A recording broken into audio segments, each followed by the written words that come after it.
It's the show where Hawaii's newsmakers come to talk and to take your questions live.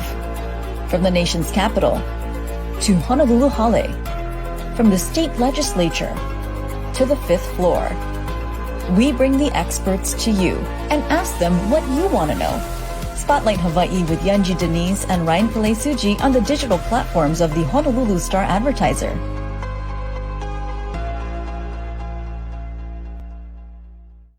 This episode of Spotlight Hawaii is brought to you by Long's Drugs.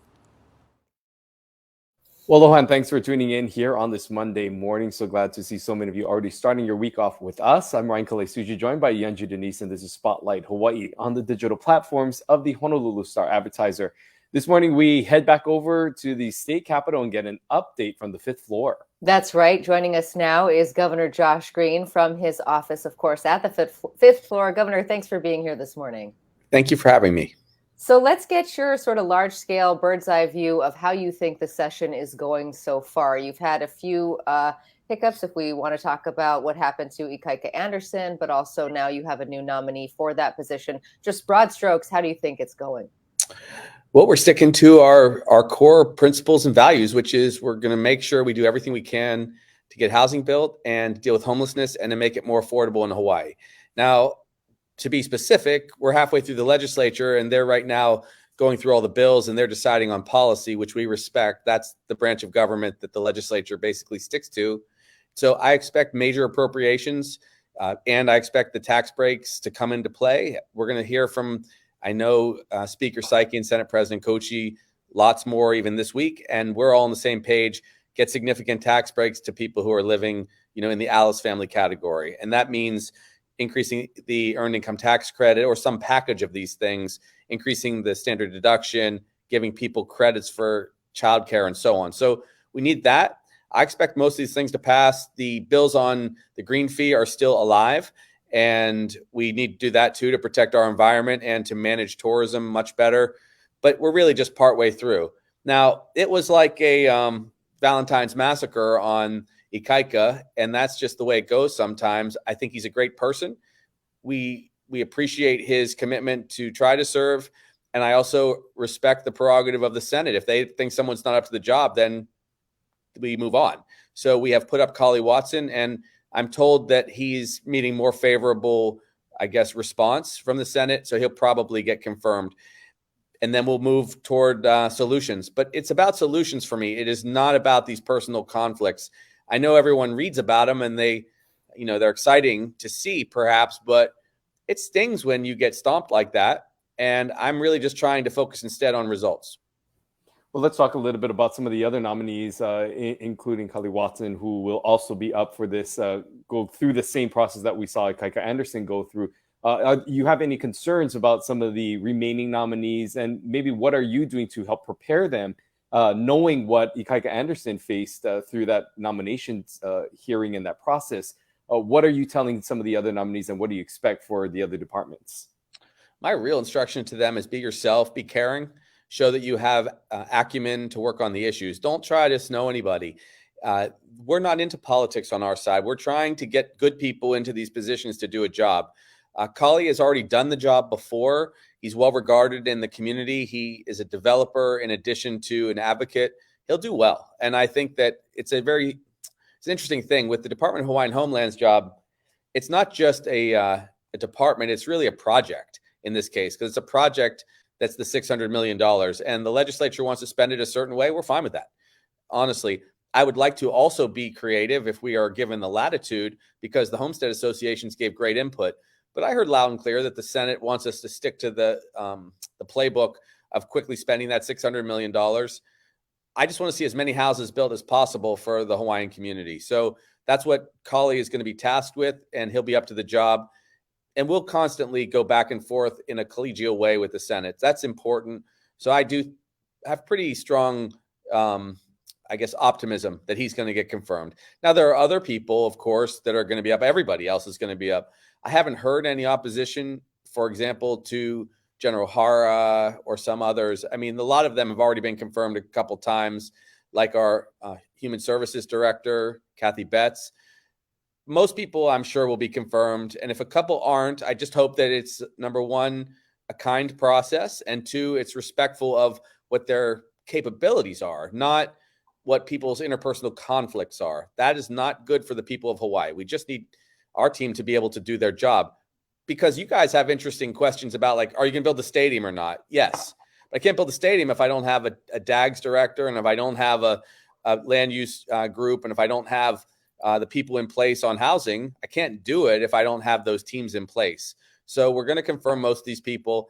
And if they don't get around to hearing on confirmations, then of course they'll just be acting directors. But I really have a very good relationship with Koichi and Psyche. I do. We meet all the time, and we're working through these problems. It's just, you're going to have a speed bump from time to time. In that, we'll ask you one more question on this and move on, because there are so many other topics. But in that press conference that you did have with Ikaika Anderson, I really got the sense that you were, kind of personally offended, if you will, and really felt for him in that moment, and really wanted to kind of, assuage some of his pain, if you will, in that moment. Can you tell us a little bit about what you hope is next for him, and if there's a place for him in the Green administration? Yes, Ikaika comes in high demand. A lot of people recognize his skill set. He was a good councilman. He was very passionate when he campaigned for office. He did a great job on homeless issues. He's going to get hired, if not by the private sector, by me, to do good work. We have a lot of work also in the area of professional development and workforce development. I need people in these areas. I will find places for good people to work. Because the state of Hawaii needs to move forward on a lot of these issues, and he has a lot of experience. But you're right. We embraced, because I felt the pain that he had to endure. And if I can be direct, nobody should be treated that way. People should be treated with great respect when they put their name in. And that means I have to respect the senators, and they have to respect my nominees. The people of Hawaii believe that. Aloha is real, and we have to express it from our side and from theirs.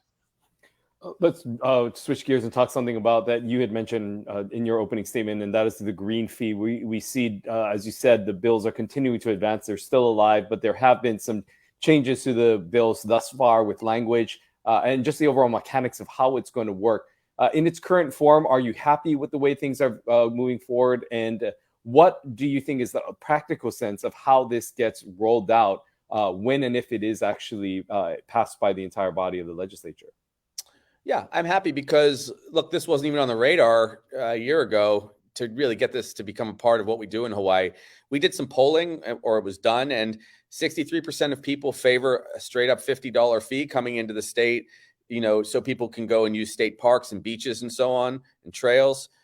So that's a pretty big number. And 88% of people polled think that tourists should help more as far as their impact goes, and help us with environmental concerns. So it's very clear that it's popular and necessary. It also means that we pay less taxes if they pay more in the terms of fees, and also then they're less likely to overflow to areas that we would like to use. So it's a very good concept, but I'm happy with whatever the legislature gives us. I'll sign it into law as long as it actually has some effect. They're probably going to do it like a lot of cities do, which is you get a pass, and then you can go to any number of sites, 10 or 15 sites. You get a QR code, which we're very familiar with giving because we did that with the Safe Travels program. I met with our Safe Travels executive. They're ready to help too. Solutions have to be collegial, and they're going to be me working with our colleagues. But I like where they're going. I like where they're going on the tax package. We called it, the GAP program, the Green Affordability Plan. You can call it the Psyche Affordability Plan, or the Kochi Affordability Plan, or the Hawaii Affordability Plan for that matter. But it really has to be done to help people. So that's what the process of the legislature is, and the session. They're just halfway through, but I'd say 80% of their action and their work really occurs in the latter parts, like the last month. When we had Mufi Hanneman on here from Hotel Lodging and Tourism Association, he said that his industry supports site-specific fees, but really does not want these blanket fees, which is essentially what the legislature is looking at, to have access to all these state areas. Have you heard of any pushback from the hotels, and have you had conversations about, some of the tension there? Yeah, look, it's very natural. Mufi's a good friend of mine, and so are the hotel executives. The truth is, industries don't like to be singled out or targeted. So that's why, for example, the hotels are reticent to see like the TAT tax go up, the transient accommodation tax. This is a little bit more focused, and I think the broader it is, the better, honestly. That's why I really preferred it to be anyone coming to the state of Hawaii, as simply as we can possibly do that. But we have to, of course, follow the Constitution and be careful about interstate commerce rules and so on. But getting this started is important. We could have hundreds of millions of dollars in our coffers from this travel and from this use of tourism to help us when a road falls into the ocean because of climate change, when parks or bathrooms are broken down and they've been used so much that we can't even fix them quickly. These are real problems, right? And all of what you're seeing right now is the state of Hawaii is under a lot of pressure because facilities, in some cases, were neglected at different times. Also, during COVID, it was difficult to take up some of these challenges. And now it's my job to work with our team to fix it. So again, it's why I need my directors, and it's why we need some policy to give us resources to help out. But we're in a pretty good spot. I'm going to do some things that are very direct. If I may pivot, the hospital in Kona needs help. Their air system is about to break and crack, and then they wouldn't be able to deliver services. So we're going to send down some emergency notes down to the legislature to make sure that they do a $20 million appropriation to fix it. These kind of things just have to happen. And we're going to move ahead on big projects, but in partnership with the legislature. Well, one of those big projects is Aloha Stadium that has, of course, drawn a lot of attention over this past weekend. We saw many people visit the stadium to get their final moments there. A great family day for many people to just enjoy these final moments of Aloha Stadium, but there still is some uncertainty about its future. What can you tell us about where things are at with the stadium and the realistic timeline you feel comfortable with and supporting moving forward, knowing based on the conversations that you've had with lawmakers already this session about this project? Right. Just so everyone understands. So our team did inherit kind of an impasse between the House and the Senate. The Senate's position was to do kind of the large plan all at once with the entertainment district, housing, and the stadium. The House's position was to first really focus on the building of the stadium. And they were very specific in the appropriation, the spending of the money, the House position, which is you can only use that money on a stadium and not on these other fees. I've given our team essentially about 30 to 45 days to see if we can have a compromise broached. Either plan would be fine with me, but I do have to follow the rules. So if they don't reach agreement, the only thing that will be available to me will be to do first in phase one, a request for proposal, and then the destruction of the old Aloha Stadium and the building of a replacement. And phase two, which will begin pretty quickly, will be to do the entertainment district and the housing. If the House and Senate can reach an agreement to do it all at once, again, I will launch that happily. But it looks to me like we're going to do it in two phases. And there's also a benefit to that in a way, which is you need a lot of extra water infrastructure in the area to build those houses. And that will give us a little time to negotiate extra monies for infrastructure, to get the military on board to possibly help us because it's near Pearl Harbor. That could help us too because of the water needs. There's just a lot that goes into a project of that size. But I will do all that I can to demolition the old stadium, though I loved it. I mean, Jamie and I were there at the U2 concert in the rafters, and it was awesome. Jamie was 8 months pregnant with Maya. It was so incredible. I'll never forget that. So we'll miss that stadium, but we'll replace it with a new one that's going to be good for our kids, for high schoolers, for the football team, for concerts. It's going to be exciting because I think with a new stadium, we can attract other things like international rugby, possibly U.S. soccer, definitely more concerts. All these things have to happen. So the timeline is basically still the same, more or less, till 2027. It's going to take that long to knock the old one down and build a new one, but expect us to put those requests for proposals, RFPs, out as quickly as we can.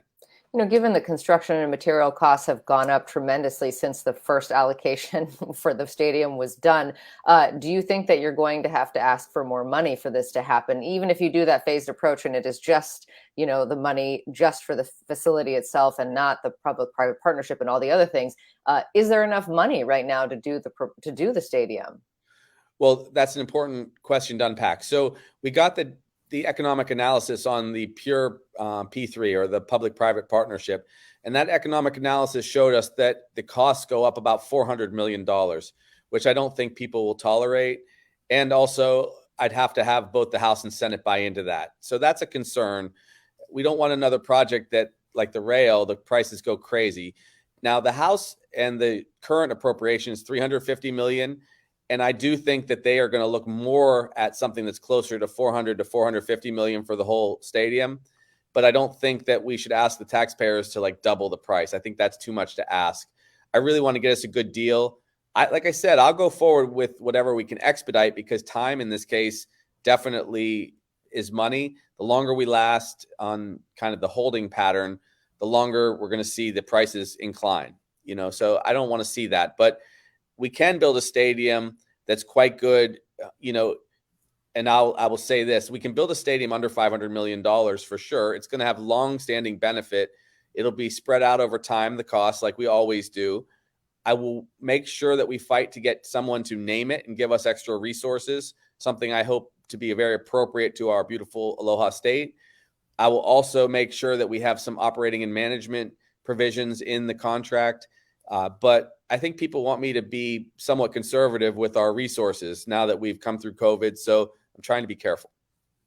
Well, one of the major stakeholders in this process of Aloha Stadium and determining its future will be the University of Hawaii itself and the leadership there. There have been some pushback on President David Lassner by senators who say that it's time for him to step down. Lassner, as well as whoever the new athletic director will be, we know that process is also underway, will be critical parts in this Aloha Stadium and its future. Wanted to get your thoughts on the leadership at the University of Hawaii. Are you happy with the work that President Lassner has done, and your response to some of the criticism he's receiving by members of the Senate? Sure. Okay, so lots of questions in there. First and foremost, President Lassner is a very good human being. He's done a good job, and he should not be bullied. He should not be pushed around. He should be allowed to do his job on behalf of the state of Hawaii. That's important to note. Now, if he doesn't meet certain standards, the Board of Regents should intervene and then work through whatever his career will remain. And then they should also look to other presidents if they don't feel comfortable. That's their job. And so I believe in him as a good person, and I think he's actually helped the university a lot. No one is perfect. Secondly, I do think we should have a dynamic athletic director, and I think that we should make that process as open as possible so that we get someone that can really take us into the next generation of sports. So I hope we'll get lots of really good applicants, and I definitely think that some people are concerned that the process has been too constrained. It should not be constrained. It should be wide open for applicants of all shapes and sizes, experiences, so that we get someone terrific to help bring in new sports, like I mentioned, like rugby, soccer. I mean, I would love to see lots and lots of new sports activities here. So let me just say this to my colleagues. I understand what you're saying. They get frustrated because the university is a very, very large enterprise, but it should not be personal. We're not going to have these personal attacks any longer as long as I'm governor. That's not going to be how we govern. I want to ask you about something that happened, the terrible incident that really affected a lot of people in our community, and that's the death of McKinley High School student on her way to school, in that terrible hit and run. That driver, as so many of us know, had 164 traffic violations. If you start to go through the eco-cool records, it's just pretty unbelievable that someone like that was out on the road, granted no license, but still. Do you think that there needs to be some kind of a movement, change in the law, if you will, so that people who have those kinds of serious traffic violations actually do go to jail? Yes, they should go to jail. We should be much, much tougher on people with that kind of profile. There are a couple things that are going to happen that will help. First, let me send just heartache and love to the Yara family. There's no way that any of us can express enough remorse to help them, but just let them know that we love them. And we've lost others over the years to these kind of terrible, terrible tragedies and accidents. So Senate Bill 1506 is the Safe Schools bill. Much kudos to Senator Lee for pushing that forward. I'm sure he's got a good partnership with the other senators. I expect that to pass. That's $50 million of extra safety. But all the safety in the world can't necessarily stop people who are irresponsible and thoughtless. And so they will have to go to jail if they do that kind of thing. I think we should tighten our drunk driving rules down to blood alcohol of 0.05. That's really helped save lives all across the rest of the planet. We should do it. We should do what we can to slow people down physically, of course. But if someone's that bad, like that person that killed Sarah Yara, then they should have been in jail a long time ago. We as ER docs know that when we see a tragedy on the street like that, it's usually been 100 drunk driving incidents that they weren't caught before that one terrible moment when they run someone over. That means there's been a lot of risk from a guy like that. And I'm definitely in favor of very heavy punishment for anyone who behaves that way. Want to also talk about, there are so many issues that we want to try to get to. Another big issue, of course, continues to be Red Hill and what's going on there and the overall management in this defueling process. If you can just give us a quick update on any conversations that you've had in the past month with Navy and military officials and the timeline of which this defueling process will begin, knowing that there are a couple of other things that need to happen before the actual process takes place. But what can you tell us about where we're at right now?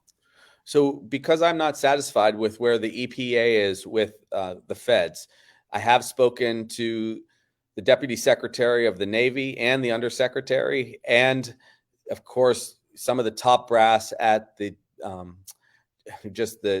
Defense Secretary's team and Army officials. And then we had Air Force concerns because of what happened at Haleakala. So I'm spending a lot more time speaking with military leadership than I ever expected as governor, but it's because there are many issues that we're facing to keep our water clean.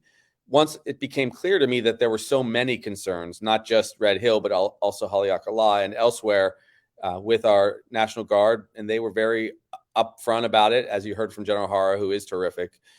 I decided that we had to have governor's oversight. So I'm putting together a centralized oversight committee in my office, run by Luke Myers, who was over at HIEMA for quite some time. He's very strong in that field.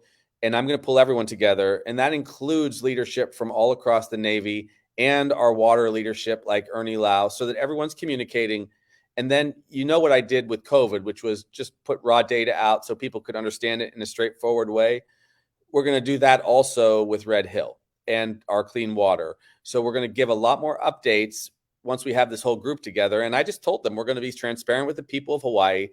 Basically, 2023 is making sure they repair all the dings and dents in any pipes so that they can defuel it safely.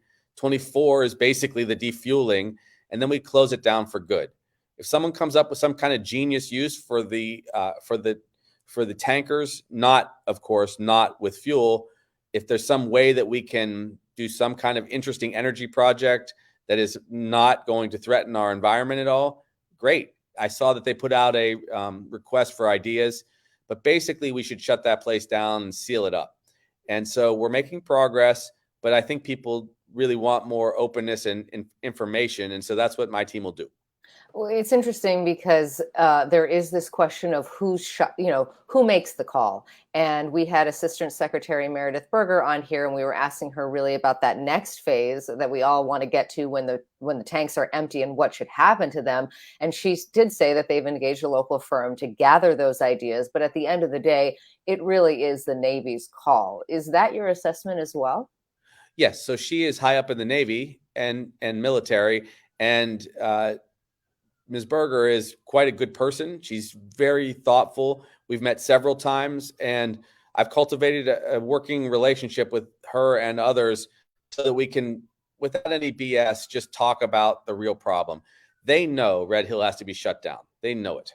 So that's where we are. I don't want people to worry that we're not going to do that. A lot of people don't trust the military, and I understand because there have been multiple moments in time where they didn't give us enough information. There were issues at Pohakuloa over the years with depleted uranium. There was, of course, the lack of attention to the leaky pipes and the water concerns that we developed. There's always that kind of problem when you have these large systems, but that's not acceptable to our state. So we're getting on the same page. What you're seeing in real time when I talk to you and when I talk to them is a larger discussion about how the military coexists in the state of Hawaii with our people and vice versa. If we're going to be one Ohana, if we're going to use those words, then we have to be one Ohana. And that's how I'm approaching it. That includes cleaning all this mess up, knowing what everyone's facing as far as water and water access, and then ultimately how we address the leases in the future, which are central to the military's need to prepare for conflict across the globe, particularly in the Pacific. But that all falls to me and them. And so I'm going to make sure people hear very regularly where we are on these things. It's going to be much more transparent than you're used to. I don't know that any governor talked about these kind of negotiations publicly. I will. I want you guys to understand where we are so we can judge it as a community, and then we go forward together. And just quickly, how do you think you want to manage some of those leases that are coming up? I mean, what will be the criteria? What are some of the new things that you might be asking for as you begin to establish this new working relationship and how these leases are managed that may be different from what other administrations did in their conversation and working relationship with the military? Thank you for that. So one, because we know that there's a significant impact on both housing and water from the military, I need them to support our infrastructure for housing and water. Second, if the military is going to continue in these leases, it has to be a footprint that's appropriate to what they need to do while we use land appropriately and respect the Hawaiian people on Big Island. That's in and around Mauna Kea. That's near to where the TMT had been proposed and has been continued to be proposed and discussed with the new authority. All these things are tied together. And really, that is the way it should be, because we are in an ecosystem. And what happens here with our water affects housing across our island on Oahu, and then whether or not people can afford housing on the neighbor islands if they're displaced. All this stuff is connected. And so I think that the military has to be a bit much better partner on the infrastructure needs of our state. I also do recognize how important they are to the safety of America. And that should never be forgotten, because we're now dealing with what possibly could be conflict between China and Taiwan. Of course, you know about Russia and Ukraine. There's always the North Korea question. These are real issues for some of our allies in Japan. So I have to be a very sober governor on this matter. And so what I tend to do is just make sure you guys all know where we're coming from so I can get the best input from our people, ranging from advocates and activists who have deep concerns about military presence, all the way to people who think that we should not restrict the military at all. I think that we have to come up with a compromise, and that's probably good governing.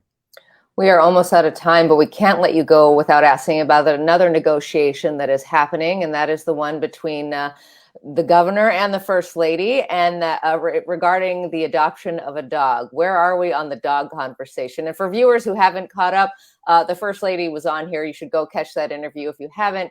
And she said that the governor wants a dog, but she doesn't want to have to take all the responsibility. So where are we on that?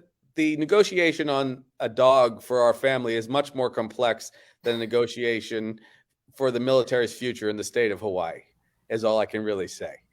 I don't want to show my hand completely, because they will defeat me in every argument at my household. It's clear who runs that house, which is my loving wife, who is awesome. Hope she's watching, and my daughter and son. But as I've said, it's good. It's good for people to have a pet. Let's just call it a comfort animal when my nominees get jacked up or my bills don't pass. So overall, it's a good thing for our state if I can have a dog to walk, which I will do. But it's important that I note this. It's a time that we come out of crisis and stress for everybody. Don't worry about my stress. I'm going to be caring for other people, but we probably will get a puppy at some point because everybody should have a puppy if they can. But mostly our focus is going to be on the stadium, the conferees, the tax breaks, which are necessary, the housing plan, the homeless plan, which is up and running, Mr. Watson, traffic safety, and the hospitals. The dog is coming down somewhere below that, but I do love dogs. Well, you not only, of course, are talking about the dog for your home, but your office staff is saying we need an office dog too. So that may be a conversation that you need to have with the chief of staff there, as well as other members of your own office, because they may want a comfort dog themselves as well. Well, Governor Green, thank you so much for joining us this morning. Always great talking to you and getting all the updates. We really appreciate your time. Thank you for welcoming me, and thank you for sharing information. It's really valuable. Aloha. We appreciate your time. Aloha. Great to hear from him. We covered a wide range of topics. If any of you missed this conversation from the start, you can go back and watch it again when we get off the air this morning, or you can catch it as a podcast later this afternoon, wherever you get your podcast. Very interesting, Ryan. He was very frank in how he was disappointed with the way his nominee, Ikaika Anderson, for DHHL had been treated. Moving forward with Kali Watson, who he thinks is faring better behind the scenes in his conversation with leadership that needs to approve him. But basically saying that he thinks Ikaika Anderson will go on to do great things, whether it is in the private sector or even perhaps with his administration.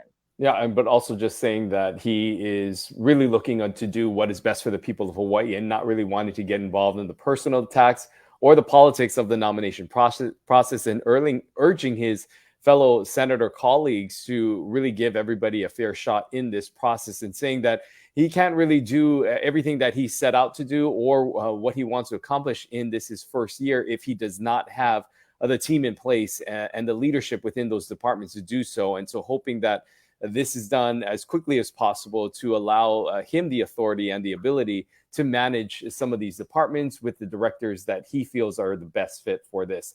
We also got an update on the green fee and some new polling numbers that show support for his plan.